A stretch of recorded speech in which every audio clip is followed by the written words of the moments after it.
നമ്മളിതിൻ്റെ വഴിയിലൂട്ട് പോവാ. ബീച്ചിൽ ഇതിൻ്റെ കയറി വരുന്നിടത്ത് നമ്മൾ മടങ്ങി പോവാ. കുന്നാണ്.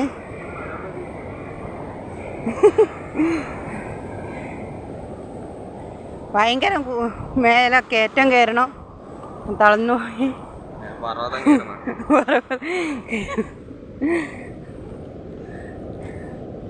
ഇതായിരിക്കും തോട്ടട ബീച്ചിനെ പറ്റി കാണിച്ചു തരാനാണ്. നല്ല രസമുണ്ട്.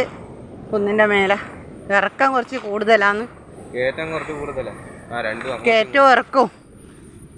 ഇറങ്ങുന്ന പിന്നെ ഒപ്പിക്കാം. കയറ്റാന്ന് ഭയങ്കര പ്രയാസം.